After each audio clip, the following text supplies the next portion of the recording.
بسم الله الرحمن الرحيم ياسين والقرآن الحكيم إنك لمن المرسلين على صراط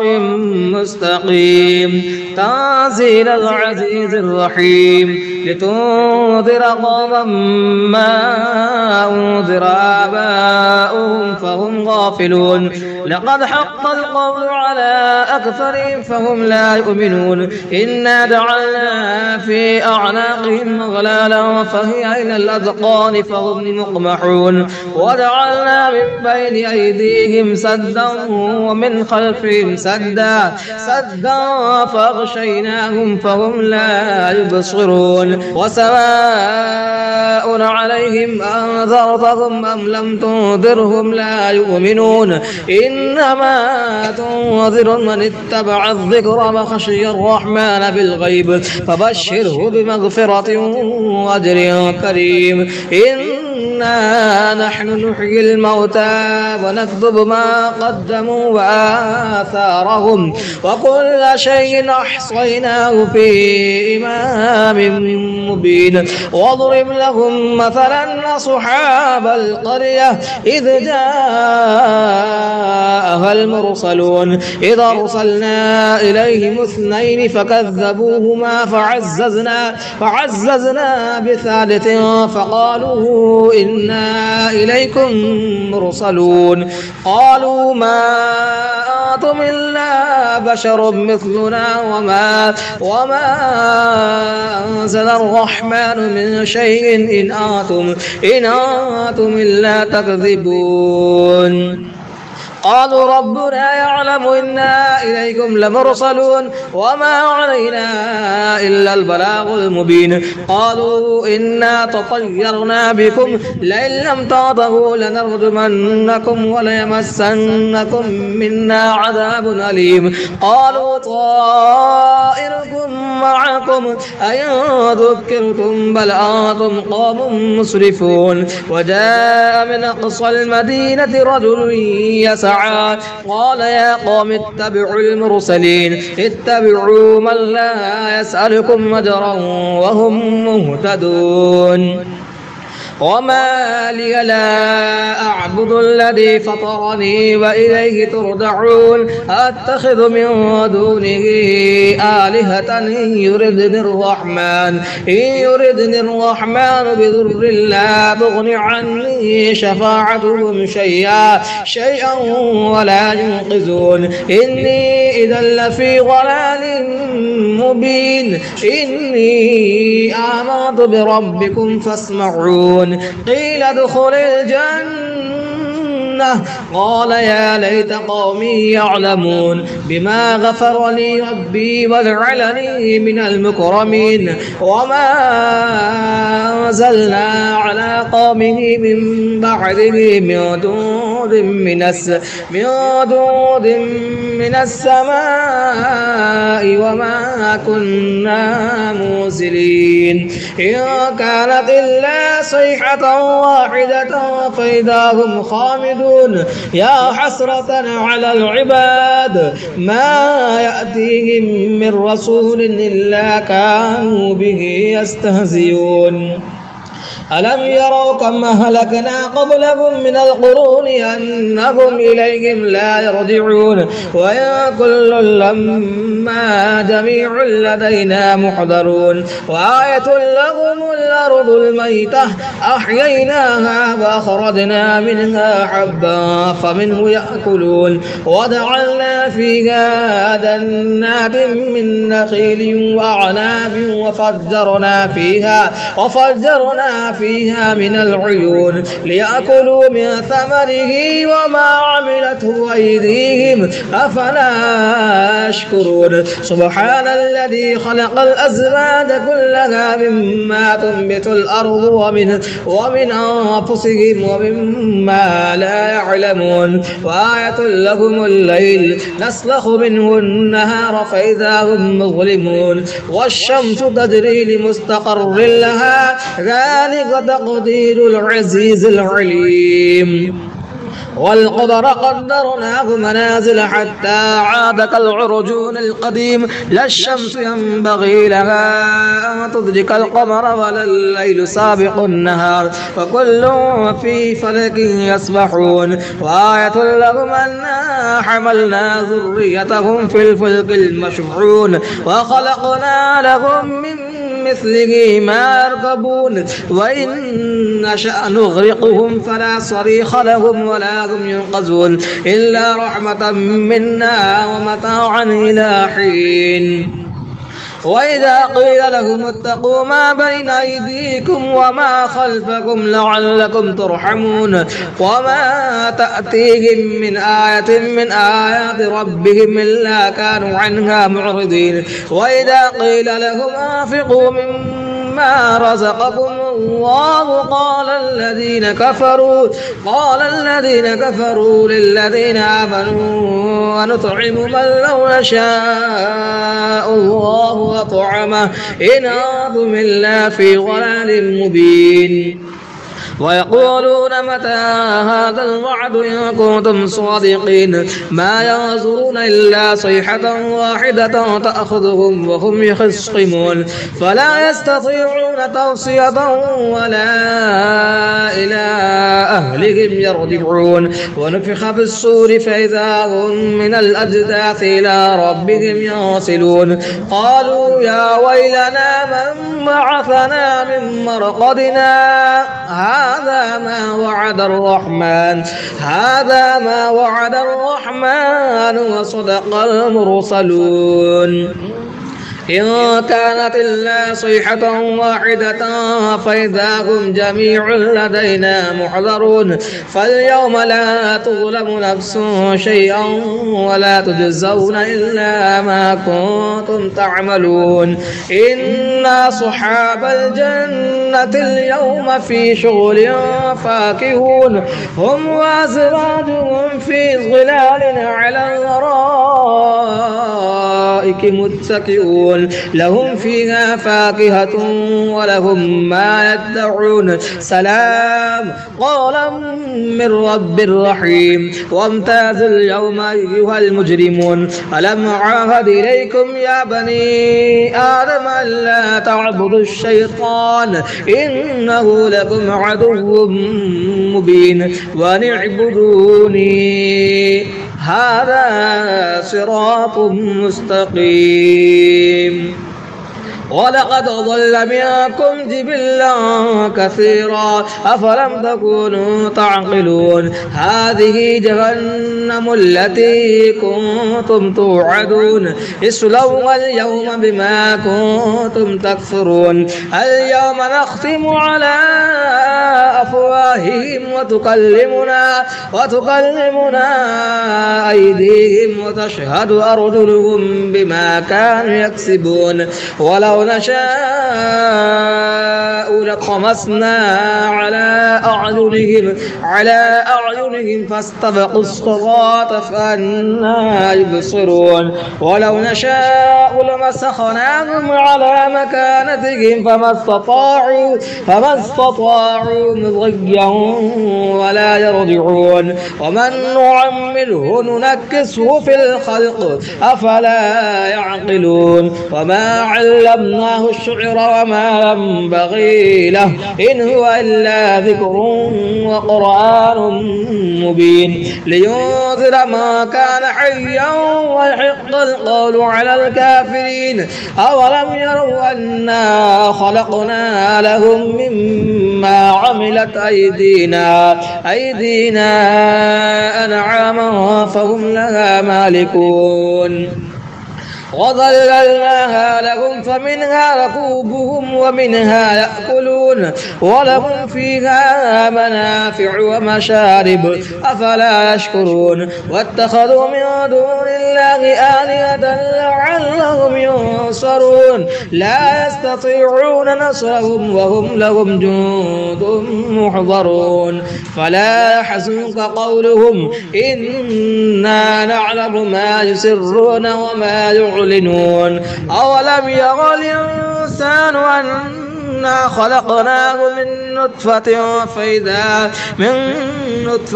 فإذا هو خصيم مبين. وضرب لنا مثلا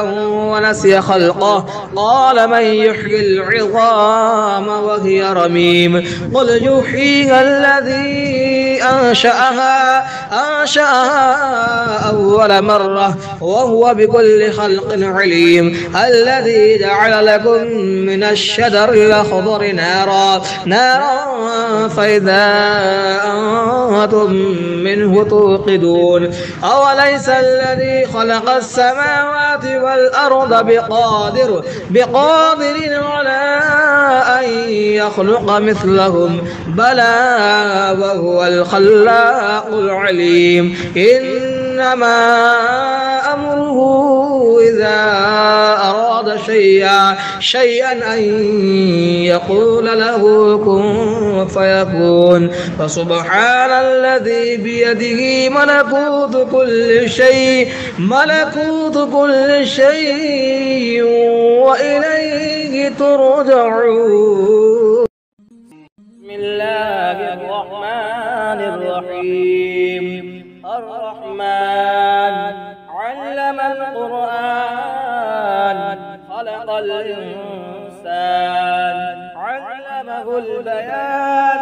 الشمس والقمر بحسبان والنجم والشجر يسجدان. والسماء رفعها ووضع الميزان ألا تطغوا في الميزان وأقيموا الوزن بالقسط ولا تخسروا الميزان. والأرض وضعها للأنام فيها فاكهة والنخل ذات الأكمام والحب ذو العصف والريحان. فبأي آلاء ربكما تكذبان. خلق الإنسان من صلصال كالفخار وخلق الجان من مارج من نار. فبأي آلاء ربكما تكذبان. رب المشرقين ورب المغربين. فبأي آلاء ربكما تكذبان. مرج البحرين يلتقيان بينهما برزخ لا يبغيان. فبأي آلاء ربكما تكذبان. يخرج منهما اللؤلؤ والمرجان. فبأي آلاء ربكما تكذبان. وله الجوار المنشآت في البحر كالأعلام. فبأي آلاء ربكما تكذبان. كل من عليها فان ويبقى وجه ربك ذو الجلال والإكرام. فبأي آلاء ربكما تكذبان. يسأله ما في السماوات والأرض كل يوم هو في شأن. فبأي آلاء ربكما تكذبان. سنفرغ لكم أيها الثقلان. فبأي آلاء ربكما تكذبان. يا معشر الجن والإنس إن استطعتم أن تنفذوا من أقطار السماوات والأرض فانفذوا لا تنفذون إلا بسلطان. فبأي آلاء ربكما تكذبان يرسل عليكما شواظ من نار ونحاس فلا تنتصران فبأي آلاء ربكما تكذبان فإذا انشقت السماء فكانت وردة كالدهان فبأي آلاء ربكما تكذبان فيومئذ لا يسأل عن ذنبه إنس ولا جان فبأي آلاء ربكما تكذبان يعرف المجرمون بسيماهم فيؤخذ بالنواسي والأقدام فبأي آلاء ربكما تكذبان هذه جهنم التي يكذب بها المجرمون يطوفون بينها وبين حميم آن فبأي آلاء ربكما تكذبان ولمن خاف مقام ربه جنتان فبأي آلاء ربكما تكذبان ذواتا أفنان فبأي آلاء ربكما تكذبان فيهما عينان تجريان فبأي آلاء ربكما تكذبان فيهما من كل فاكهة زوجان فبأي آلاء ربكما تكذبان متكئين على فرش بطائنها من استبرق وجنى الجنتين دان فبأي آلاء ربكما تكذبان فيهن قاصرات الطرف لم يطمثهن إنس قبلهم ولا جان فبأي آلاء ربكما تكذبان كأنهن الياقوت والمرجان فبأي آلاء ربكما تكذبان هل جزاء الإحسان إلا الإحسان فبأي آلاء ربكما تكذبان ومن دونهما جنتان فبأي آلاء ربكما تكذبان مدهامتان فبأي آلاء ربكما تكذبان فيهما عينان نضاختان فبأي آلاء ربكما تكذبان فيهما فاكهة ونخل ورمان فبأي آلاء ربكما تكذبان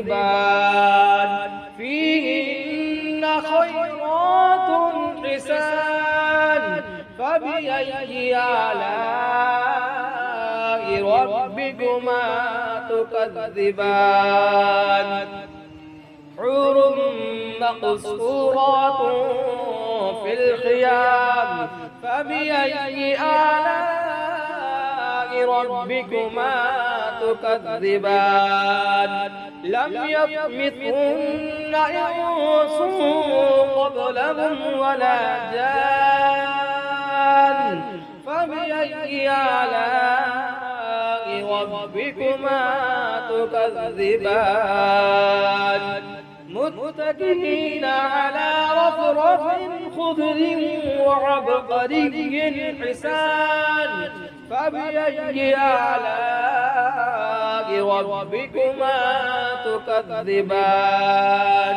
تبارك اسم ربك ذي الجلال والإكرام. بسم الله الرحمن الرحيم. ياسين والقرآن الحكيم إنك لمن المرسلين على صراط مستقيم تنزيل العزيز الرحيم لتنذر قوما ما أنذر آباؤهم فهم غافلون لقد حق القول على أكثرهم فهم لا يؤمنون إنا جعلنا في أعناقهم أغلالا فهي إلى الأذقان فهم مقمحون وجعلنا من بين أيديهم سدا ومن خلفهم سدا فأغشيناهم فهم لا يبصرون وسواء عليهم أنذرتهم أم لم تنذرهم لا يؤمنون إنما تنذر من اتبع الذكر وخشي الرحمن بالغيب فبشره بمغفرة وأجر كريم. إنا نحن نحيي الموتى ونكتب ما قدموا وآثارهم وكل شيء أحصيناه في إمام مبين واضرب لهم مثلا أصحاب القرية إذ جاءها المرسلون إذ أرسلنا إليهم اثنين فكذبوهما فعززنا بثالث فقالوا إنا إليكم مرسلون قالوا ما أنتم إلا بشر مثلنا وما أنزل الرحمن من شيء إن أنتم إلا تكذبون قالوا ربنا يعلم إنا إليكم لمرسلون وما علينا إلا البلاغ المبين قالوا إنا تطيرنا بكم لئن لم تنتهوا لنرجمنكم وليمسنكم منا عذاب أليم قالوا طائركم معكم أئن ذكرتم بل أنتم قوم مسرفون وجاء من أقصى المدينة رجل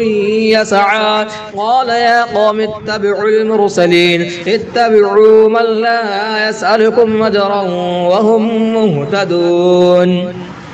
وما لي لا أعبد الذي فطرني وإليه ترجعون أتخذ من دونه آلهة إن يردني الرحمن بضر لا تغن عني شفاعتهم شيئا ولا ينقذون إني إذا لفي ضلال مبين إني آمنت بربكم فاسمعون قيل ادخل الجنة قال يا ليت قومي يعلمون بما غفر لي ربي وجعلني من المكرمين وما أنزلنا على قومه من بعده من دود من السماء وما كنا منزلين إن كانت إلا صيحة واحدة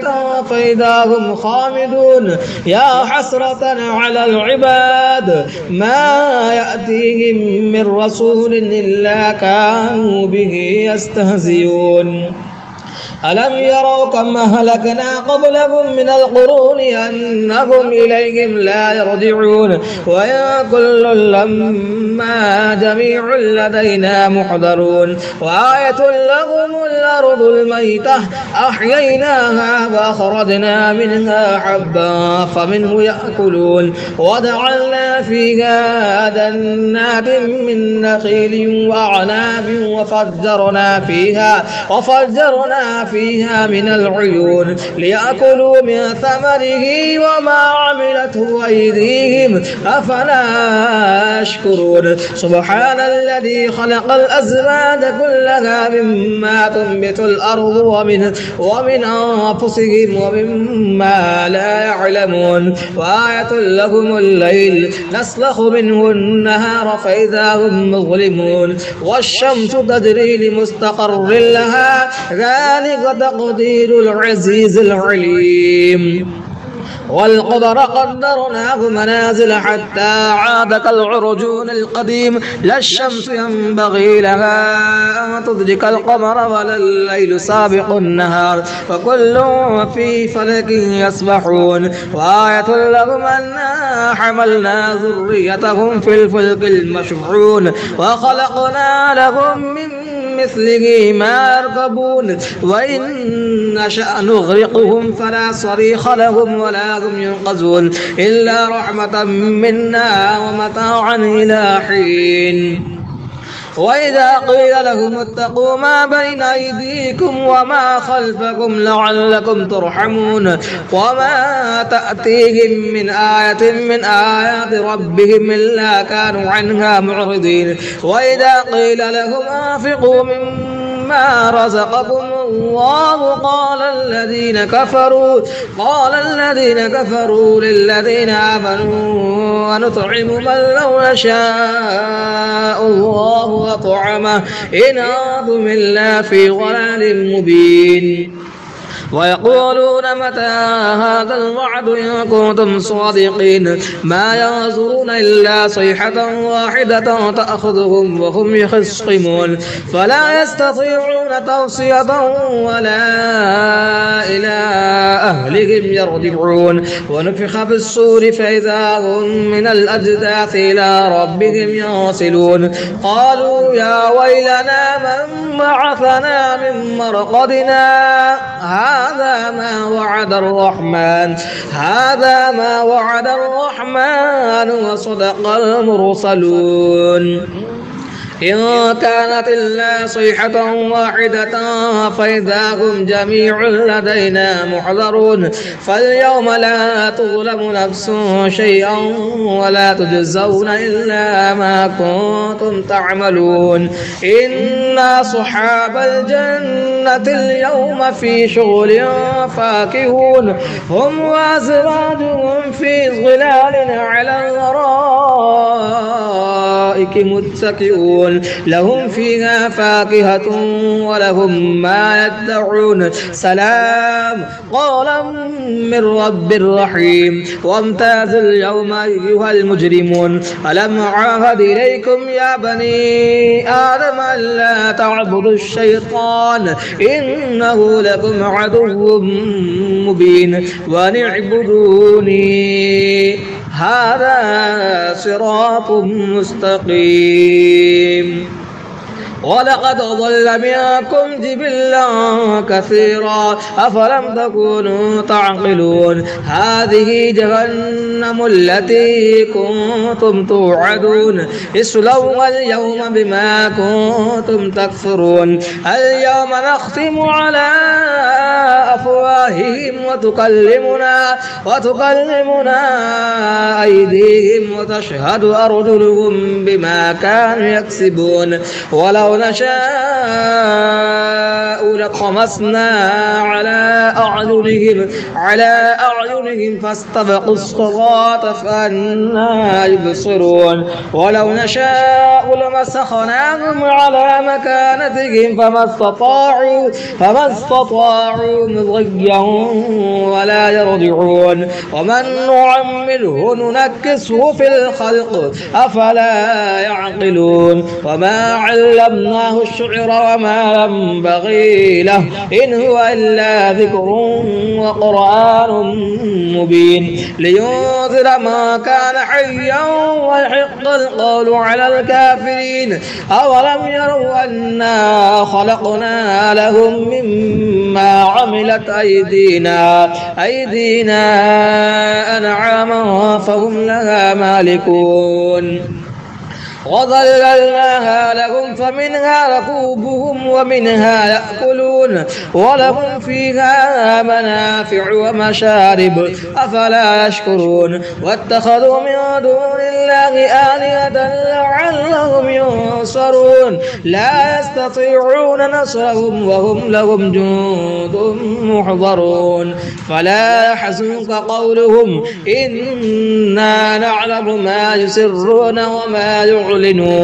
أولم ير الإنسان أنا خلقناه من نطفة فإذا هو خصيم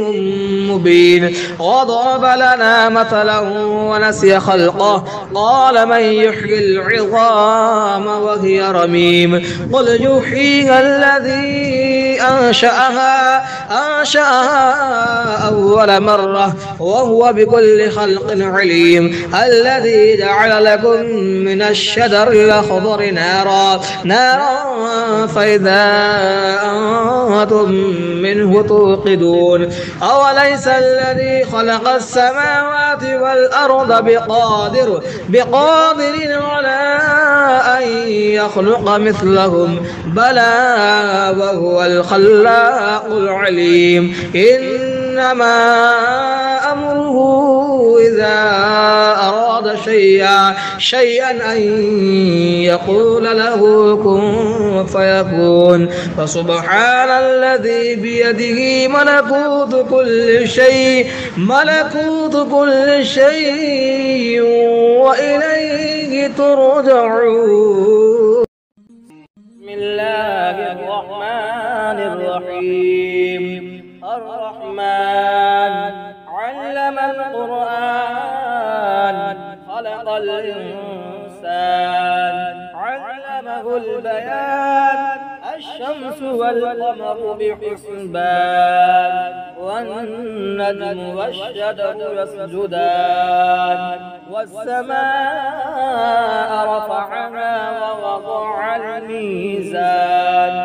ألا تطغوا في الميزان وأقيموا الوزن بالقسط ولا تخسروا الميزان والأرض وضعها للأنام فيها فاكهة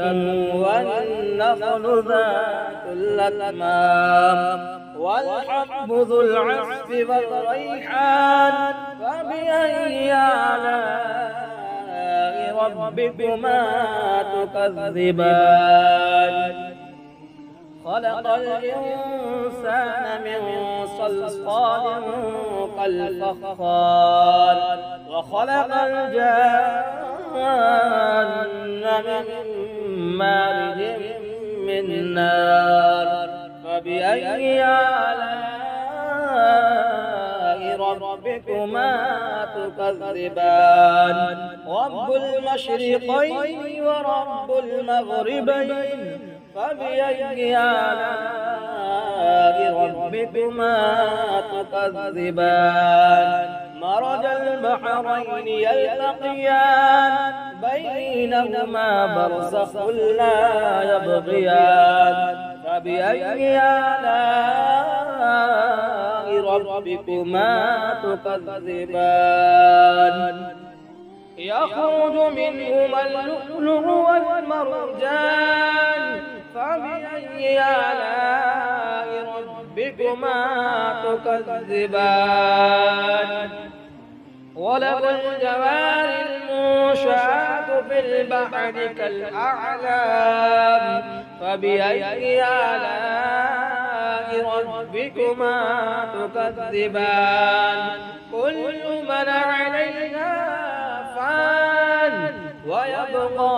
وجه ربك ذو الجلال والإكرام فبأي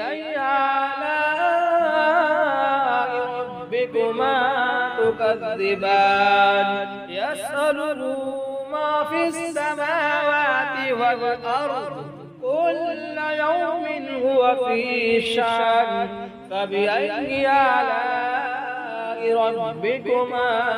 تكذبان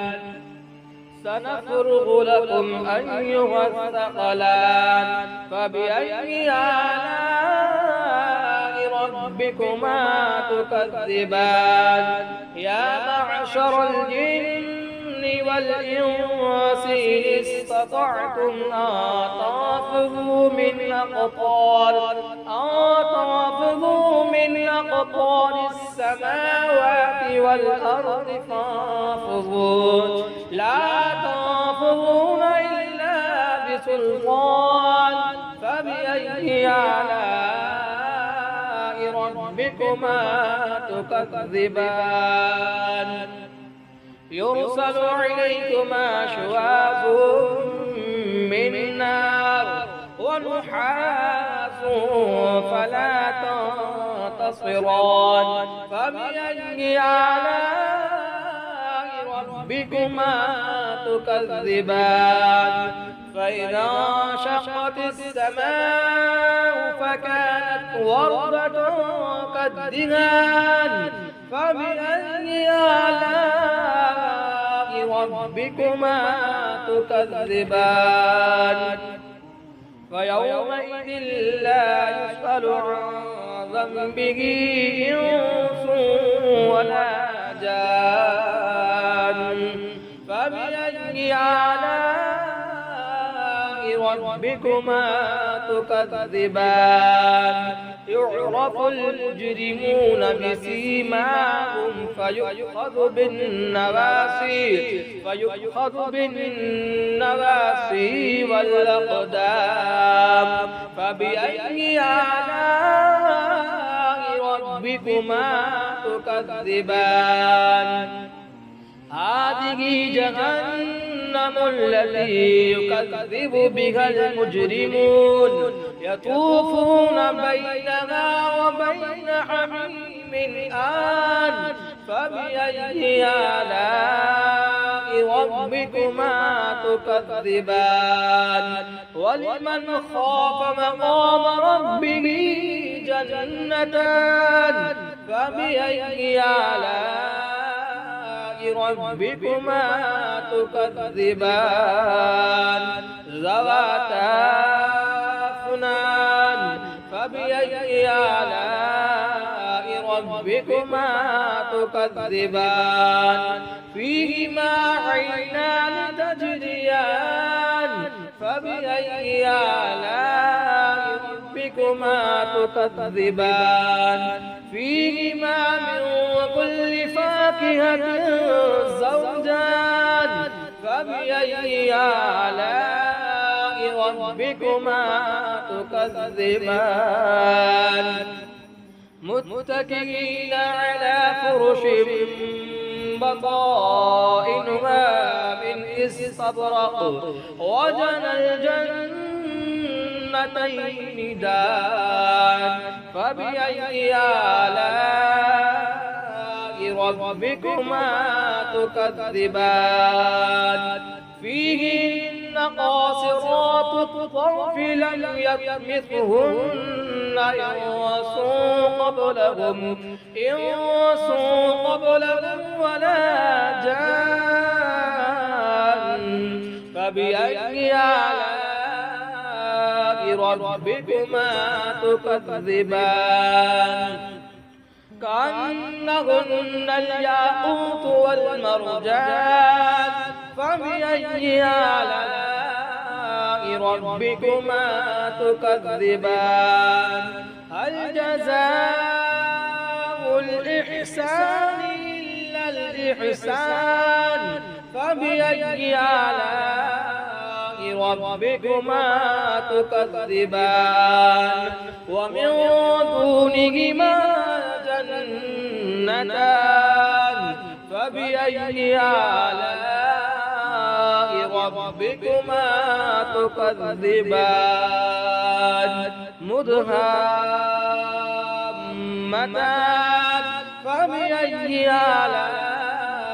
ربكما تكذبان فيهما عينان نضاختان فبأي آلاء ربكما تكذبان فيهما فاكهة ونخل ورمان فبأي آلاء ربكما تكذبان فيهن خيرات حسان فبأي آلاء ربكما تكذبان حور مقصورات في الخيام فبأي آلاء ربكما تكذبان لم يطمثهن إنس قبلهم ولا جان فبأي آلاء ربكما تكذبان متكئين على رفرف خضر وعبقري حسان فبأي آلاء ربكما تكذبان تبارك اسم ربك ذي الجلال والإكرام بسم الله الرحمن الرحيم ياسين والقرآن الحكيم إنك لمن المرسلين على صراط مستقيم تنزيل العزيز الرحيم لتنذر قوما ما أنذر آباؤهم فهم غافلون لقد حق القول على أكثرهم فهم لا يؤمنون إنا جعلنا في أعناقهم أغلالا فهي إلى الأذقان فهم مقمحون وجعلنا من بين أيديهم سدا ومن خلفهم سدا فأغشيناهم فهم لا يبصرون وسواء عليهم أنذرتهم أم لم تنذرهم لا يؤمنون إنما تنذر من اتبع الذكر وخشي الرحمن بالغيب فبشره بمغفرة وأجر كريم إنا نحن نحيي الموتى ونكتب ما قدموا وآثارهم وكل شيء أحصيناه في إمام مبين واضرب لهم مثلا أصحاب القرية إذ جاءها المرسلون إذ أرسلنا إليهم اثنين فكذبوهما فعززنا بثالث فقالوا إنا إليكم مرسلون قالوا ما أنتم إلا بشر مثلنا وما أنزل الرحمن من شيء إن أنتم إلا تكذبون قالوا ربنا يعلم إنا إليكم لمرسلون وما علينا إلا البلاغ المبين قالوا إنا تطيرنا بكم لئن لم تنتهوا لنرجمنكم وليمسنكم منا عذاب أليم قالوا طائركم معكم أئن ذكرتم بل أنتم قوم مسرفون وجاء من أقصى المدينة رجل يسعى قال يا قوم اتبعوا المرسلين اتبعوا من لا يسألكم أجرا وهم مهتدون وما لي لا أعبد الذي فطرني وإليه ترجعون أتخذ من دونه آلهة إن يردني الرحمن بضر لا تغن عني شفاعتهم شيئا ولا ينقذون إني إذا لفي ضلال مبين إني آمنت بربكم فاسمعون قيل ادخل الجنة الجنة قال يا ليت قومي يعلمون بما غفر لي ربي وجعلني من المكرمين وما أنزلنا على قومه من بعده من دود من السماء وما كنا منزلين إن كانت إلا صيحة واحدة فإذا هم خامدون يا حسرة على العباد ما يأتيهم من رسول إلا كانوا به يستهزئون ألم يروا كم أهلكنا قبلهم من القرون أنهم إليهم لا يرجعون وإن كل لما جميع لدينا محضرون وآية لهم الأرض الميتة أحييناها وأخرجنا منها حبا فمنه يأكلون وجعلنا فيها جنات من نخيل وأعناب وفجرنا فيها من العيون ليأكلوا من ثمره وما عملته أيديهم أفلا يشكرون سبحان الذي خلق الأزواج كلها مما تنبت الأرض ومن أنفسهم ومما لا يعلمون وآية لهم الليل نسلخ منه النهار فإذا هم مظلمون والشمس تجري لمستقر لها ذلك تقدير العزيز العليم والقمر قدرناه منازل حتى عاد كالعرجون القديم لا الشمس ينبغي لها أن تدرك القمر ولا الليل سابق النهار وكل في فلك يسبحون وآية لهم أنا حملنا ذريتهم في الفلك المشحون وخلقنا لهم من مثله ما يركبون وإن نشأ نغرقهم فلا صريخ لهم ولا هم ينقذون إلا رحمة منا ومتاعا إلى حين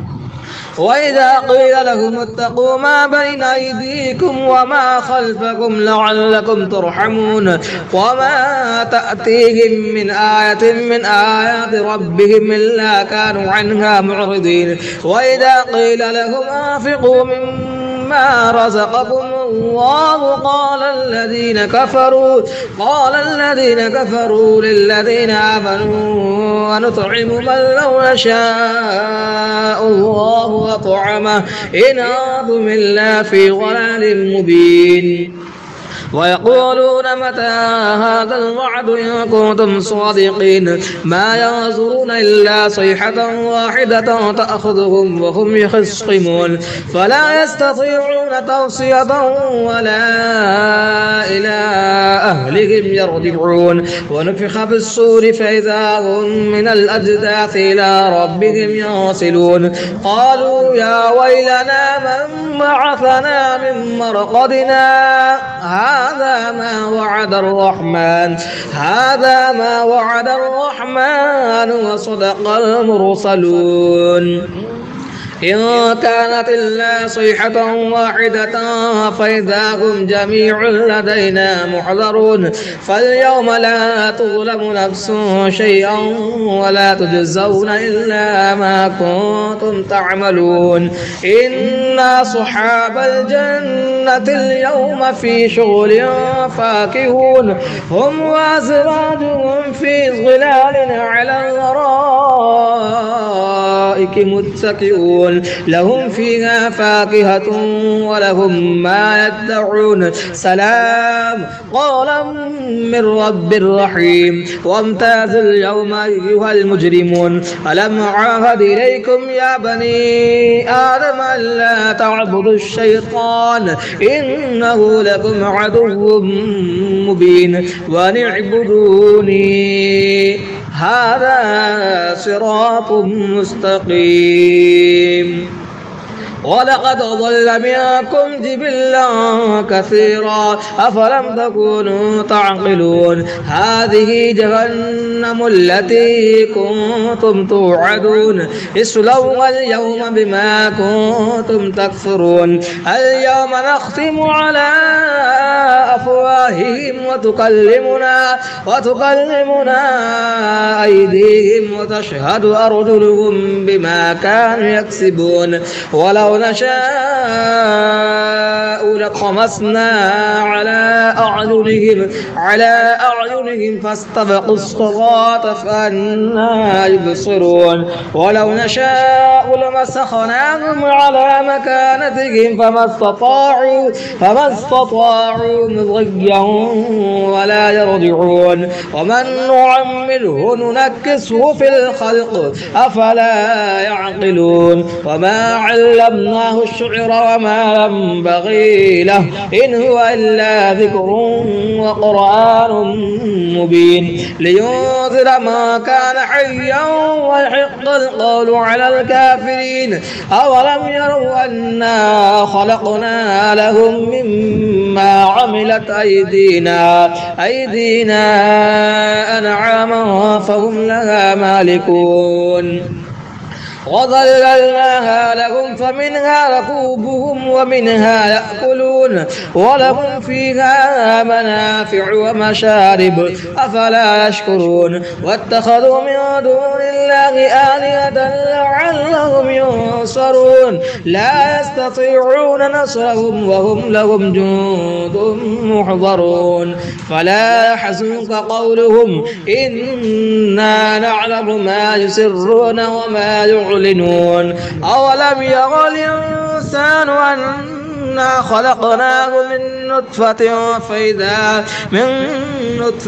فإذا هو خصيم مبين وضرب لنا مثلا ونسي خلقه قال من يحيي العظام وهي رميم قل يحييها الذي أنشأها أول مرة وهو بكل خلق عليم الذي جعل لكم من الشجر الأخضر نارا فإذا أنتم منه توقدون أوليس الذي خلق السماوات والأرض بقادر على أن يخلق مثلهم بلى وهو الخلاق العليم إنما أمره إذا أراد شيئا أن يقول له كن فيكون فسبحان الذي بيده ملكوت كل شيء وإليه ترجعون. بسم الله الرحمن الرحيم الرحمن علم القرآن خلق الإنسان علمه البيان الشمس والقمر بحسبان والنجم والشجر يسجدان والسماء رفعها ووضع الميزان ألا تطغوا في الميزان وأقيموا الوزن بالقسط ولا تخسروا الميزان والأرض وضعها للأنام فيها فاكهة والنخل ذات الأكمام والحب ذو العصف والريحان فبأي آلاء ربكما تكذبان خلق الإنسان من صلصال كالفخار وخلق الجان من مارج من نار فبأي آلاء ربكما تكذبان رب المشرقين ورب المغربين فبأي آلاء ربكما تكذبان مرج البحرين يلتقيان بينهما برزخ لا يبغيان فبأي آلاء ربكما تكذبان يخرج منهما اللؤلؤ والمرجان فبأي آلاء ربكما تكذبان وله الجوار المنشآت في البحر كالأعلام فبأي آلاء ربكما تكذبان كل من عليها فان ويبقى وجه ربك ذو الجلال والإكرام فبأي آلاء ربكما تكذبان يسأله ما في السماوات والأرض كل يوم هو في شأن فبأي آلاء ربكما تكذبان سنفرغ لكم أيها الثقلان فبأي آلاء ربكما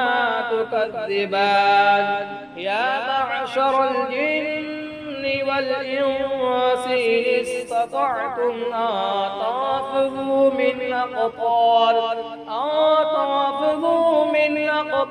السماوات والأرض فانفذوا لا تنفذون إلا بسلطان فبأي آلاء ربكما تكذبان يرسل عليكما شواظ من نار ونحاس فلا تنتصران فبأي آلاء ربكما تكذبان فإذا انشقت السماء فكانت وردة كالدهان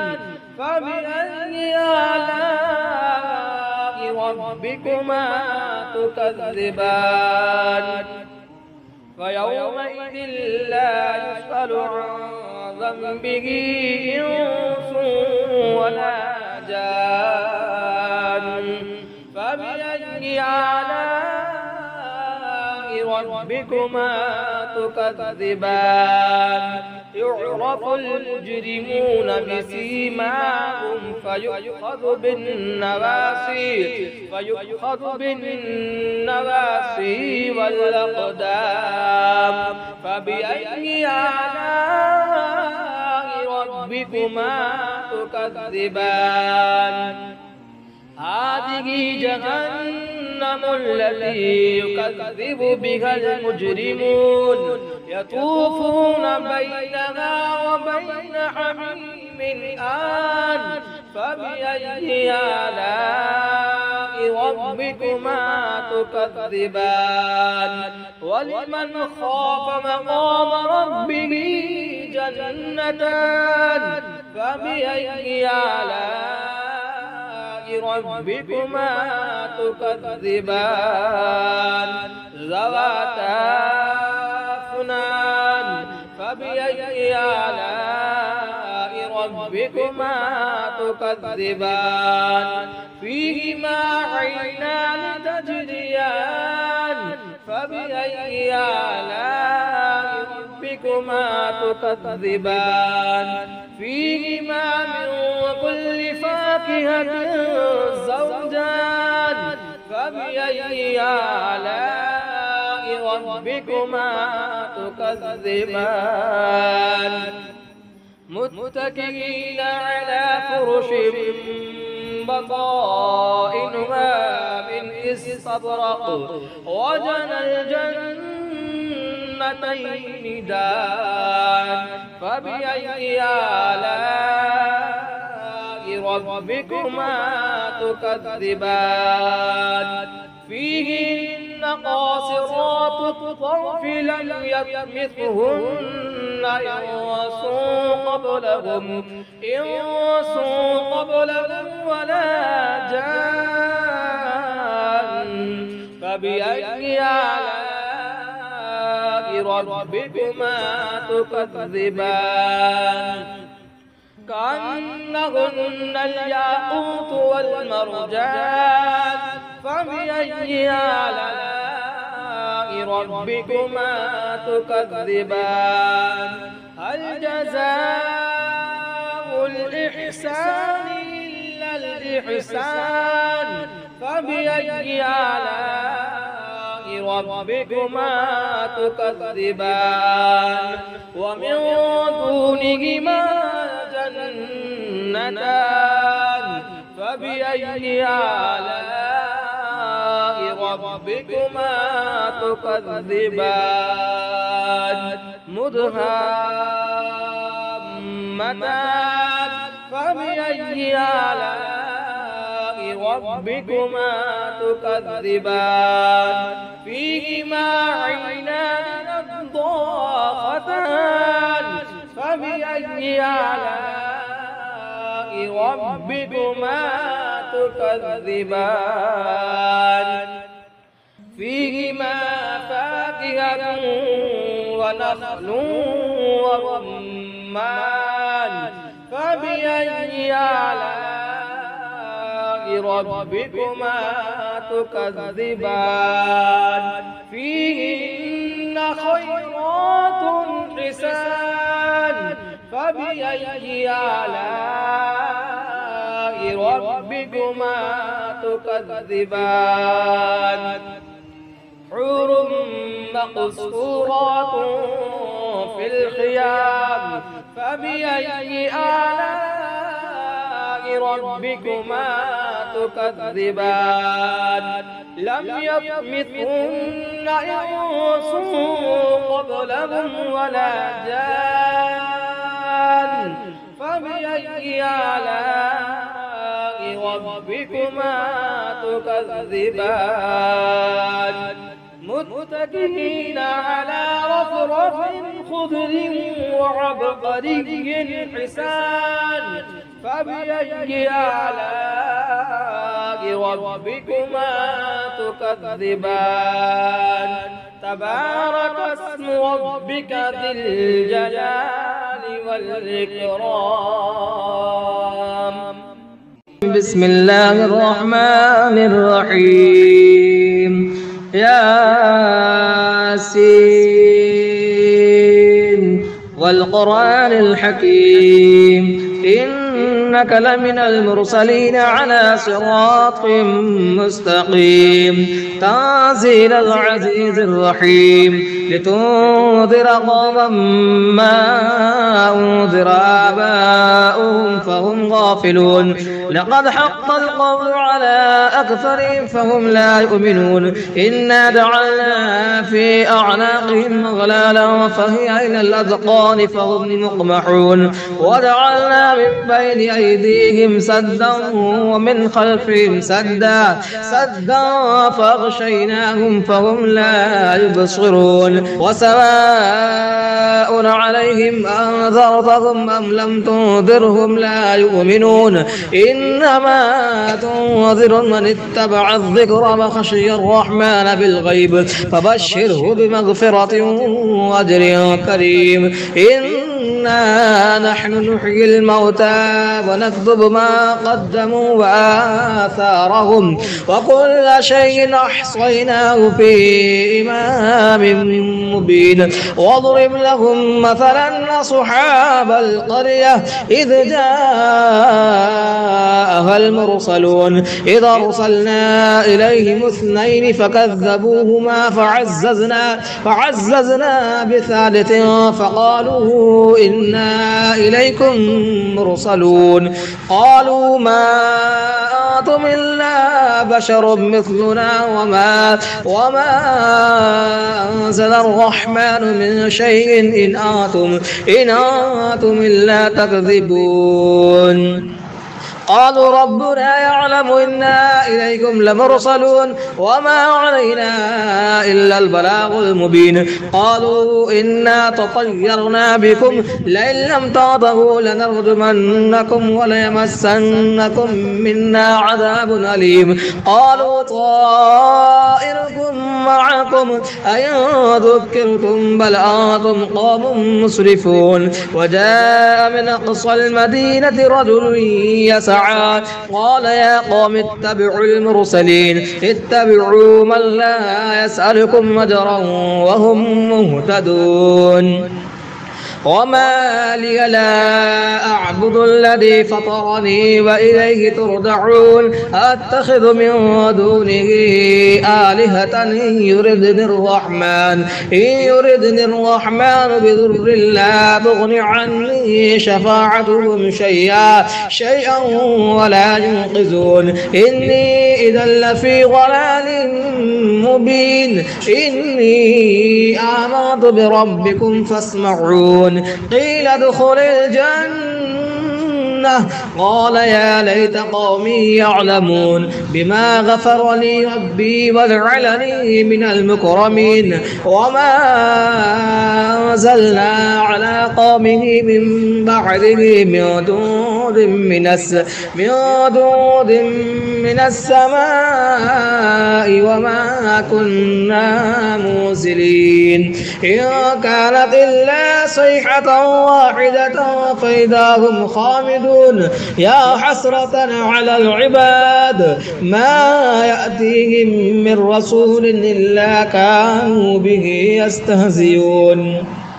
ألم يروا كم أهلكنا قبلهم من القرون أنهم إليهم لا يرجعون وإن كل لما جميع لدينا محضرون وآية لهم الأرض الميتة أحييناها وأخرجنا منها حبا فمنه يأكلون وجعلنا فيها جنات من نخيل وأعناب وفجرنا فيها من العيون ليأكلوا من ثمره وما عملته أيديهم أفلا يشكرون سبحان الذي خلق الأزواج كلها مما تنبت الأرض ومن أنفسهم ومما لا يعلمون وآية لهم الليل نسلخ منه النهار فإذا هم مظلمون والشمس تجري لمستقر لها ذلك تقدير العزيز العليم والقمر قدرناه منازل حتى عاد كالعرجون القديم لا الشمس ينبغي لها أن تدرك القمر ولا الليل سابق النهار وكل في فلك يسبحون وآية لهم أنا حملنا ذريتهم في الفلك المشحون وخلقنا لهم من مثله ما يركبون وإن نشأ نغرقهم فلا صريخ لهم ولا هم ينقذون إلا رحمة منا ومتاعا إلى حين وإذا قيل لهم اتقوا ما بين أيديكم وما خلفكم لعلكم ترحمون وما تأتيهم من آية من آيات ربهم إلا كانوا عنها معرضين وإذا قيل لهم أنفقوا مما رزقكم الله قال الذين كفروا للذين آمنوا ونطعم من لو يشاء الله أطعمه إن أنتم إلا في ضلال مبين ويقولون متى هذا الوعد إن كنتم صادقين ما ينظرون إلا صيحة واحدة تأخذهم وهم يخصمون فلا يستطيعون توصية ولا إلى أهلهم يرجعون ونفخ بالصور فإذا هم من الأجداث إلى ربهم ينسلون قالوا يا ويلنا من بعثنا من مرقدنا هذا ما وعد الرحمن وصدق المرسلون إن كانت إلا صيحة واحدة فإذا هم جميع لدينا محضرون فاليوم لا تظلم نفس شيئا ولا تجزون إلا ما كنتم تعملون إن أصحاب الجنة اليوم في شغل فاكهون هم وأزواجهم في ظلال على الأرائك متكئون لهم فيها فاكهة ولهم ما يدعون سلام قولا من رب رحيم وامتاز اليوم أيها المجرمون ألم أعاهد إليكم يا بني آدم ألا تعبدوا الشيطان إنه لكم عدو مبين وأن اعبدوني هذا صراط مستقيم ولقد ضل منكم جبلا كثيرا أفلم تكونوا تعقلون هذه جهنم التي كنتم توعدون اصلوها اليوم بما كنتم تكفرون اليوم نختم على أفواههم وتكلمنا أيديهم وتشهد أرجلهم بما كانوا يكسبون ولو نشاء لطمسنا على أعينهم فاستبقوا الصراط فأنى يبصرون ولو نشاء لمسخناهم على مكانتهم فما استطاعوا مضيا ولا يرجعون ومن نعمله ننكسه في الخلق أفلا يعقلون وما علمناه الشعر وما ينبغي له إن هو إلا ذكر وقرآن مبين لينذر ما كان حيا ويحق القول على الكافرين أولم يروا أنا خلقنا لهم مما عملت أيدينا أنعاما فهم لها مالكون وظللناها لهم فمنها ركوبهم ومنها يأكلون ولهم فيها منافع ومشارب أفلا يشكرون واتخذوا من دون الله آلهة لعلهم ينصرون لا يستطيعون نصرهم وهم لهم جند محضرون فلا يحزنك قولهم إنا نعلم ما يسرون وما يعلنون أولم يرى الإنسان أنا خلقناه من نطفة فإذا هو خصيم مبين وضرب لنا مثلا ونسي خلقه قال من يحيي العظام وهي رميم قل يحييها الذي أنشأها أول مرة وهو بكل خلق عليم الذي جعل لكم من الشجر الأخضر نارا فإذا أنتم منه توقدون أوليس الذي خلق السماوات والأرض بقادر على أن يخلق مثلهم بلى وهو الخلاق العليم إنما أمره إذا أراد شيئا أن يقول له كن فيكون فسبحان الذي بيده ملكوت كل شيء وإليه ترجعون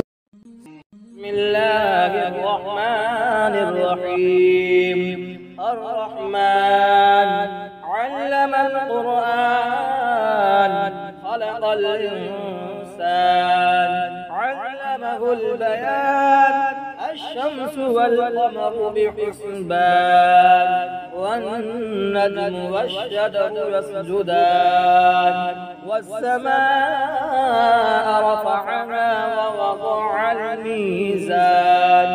ألا تطغوا في الميزان وأقيموا وأقيموا الوزن بالقسط ولا تخسروا الميزان والأرض وضعها للأنام فيها فاكهة والنخل ذات الأكمام والحب ذو العصف والريحان فبأي آلاء ربكما تكذبان خلق الإنسان من صلصال كالفخار وخلق الجان من مارج من نار فبأي آلاء ربكما تكذبان رب المشرقين ورب المغربين فبأي آلاء ربكما تكذبان مرج البحرين يلتقيان بينهما برزخ لا يبغيان فبأي آلاء ربكما تكذبان يخرج منهما اللؤلؤ والمرجان فبأي آلاء ربكما تكذبان وله الجوار المنشآت في البحر كالأعلام فبأي آلاء ربكما تكذبان كل من عليها فان ويبقى وجه ربك ذو الجلال والإكرام فبأي آلاء ربكما تكذبان يسأله ما في السماوات والأرض كل يوم هو في شأن فبأي آلاء ربكما تكذبان سنفرغ لكم أيها الثقلان فبأي آلاء ربكما تكذبان يا معشر الجن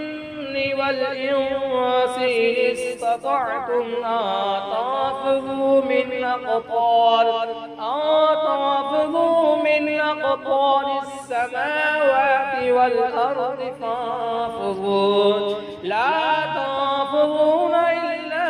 بسلطان فبأي آلاء ربكما تكذبان يرسل عليكما شواظ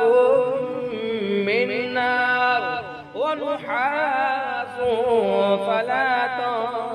تنتصران فبأي آلاء ربكما تكذبان فإذا انشقت السماء فكانت وردة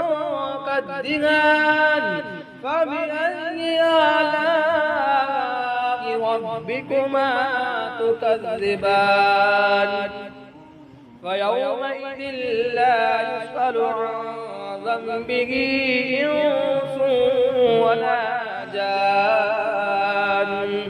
فبأي آلاء ربكما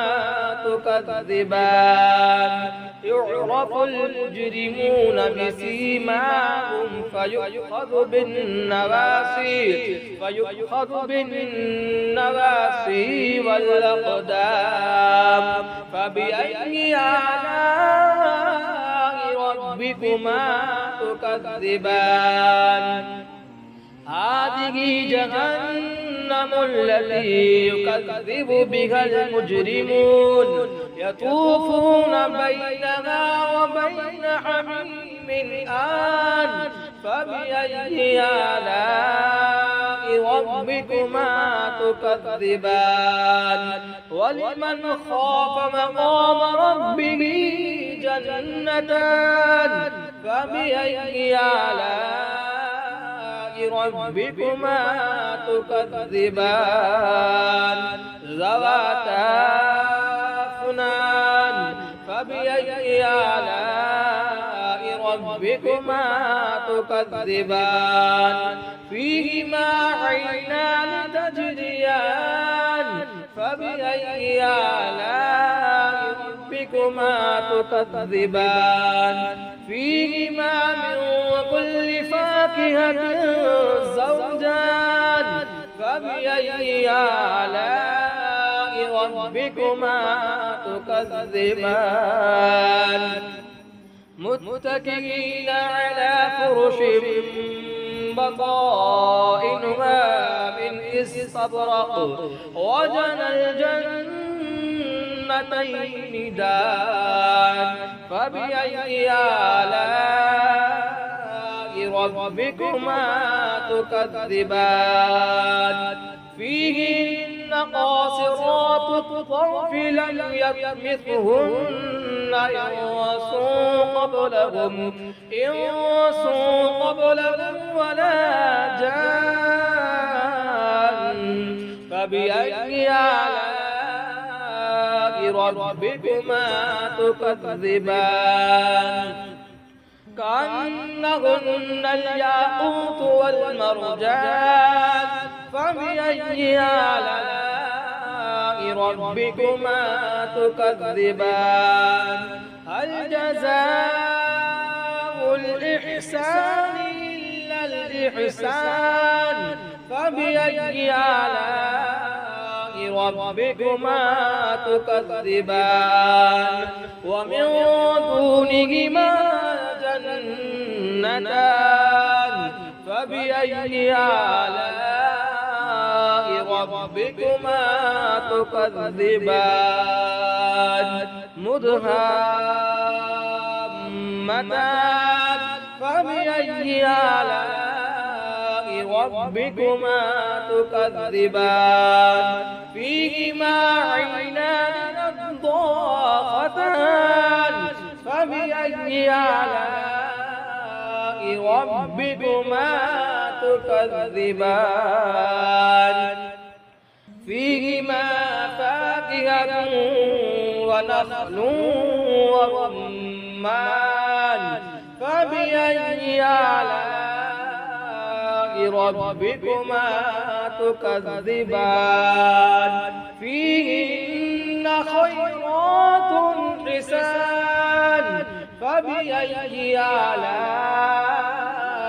ربكما تكذبان حور مقصورات في الخيام فبأي آلاء ربكما تكذبان لم يطمثهن إنس قبلهم ولا جان فبأي آلاء ربكما تكذبان متكئين على رفرف خضر وعبقري حسان فبأي آلاء ربكما تكذبان